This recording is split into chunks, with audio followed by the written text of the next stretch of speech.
जवाहर नवोदय विद्यालयाचे इयत्ता 6वीसाठी निवड चाचणी परीक्षा घेण्यात येते.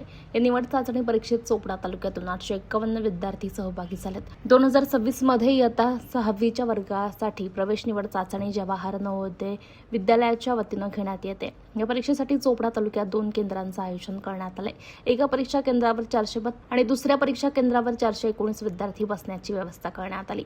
ग्रामीण भागातून येणाऱ्या विद्यार्थ्यांसाठी स्थानिक शिक्षकांना विद्यार्थ्यांना केंद्रापर्यंत आणण्याची व्यवस्था करण्याची सूचना दिली आहे. परीक्षेसाठी शिक्षण विभागाच्या वतीनं नियोजन करण्यात आलं असल्याचं प्रभारी गट शिक्षणाधिकारी अजित पाटील यांनी सांगितलंय. पाहूयात.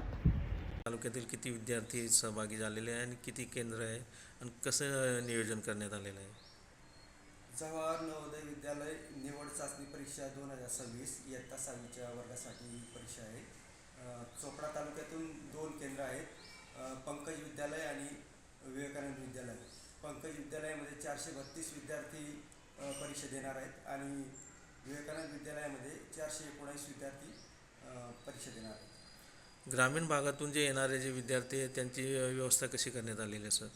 ग्रामीण भागातील विद्यार्थ्यांसाठी शिक्षकांना सूचना देण्यात आलेल्या आहेत, तर शिक्षक स्वतः त्या विद्यार्थ्यांना केंद्रावर पोच करणार. यासाठी नियोजन कसं करण्यात आलेलं आहे सर?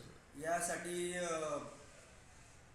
परीक्षक नेमलेले आहेत त्यासाठी आणि त्याप्रमाणे सर्व व्यवस्थित नियोजन झालेलं आहे. अगोदरच्या दिवशी जे परीक्षक आहेत, पर्यवेक्षक आहेत, त्यांची मीटिंग घेऊन त्यांना प्रशिक्षण देण्यात आलेलं आहे आणि आज नियोजनाप्रमाणे 11:30 ते 1:30 या कालावधीमध्ये ही परीक्षा होत आहे.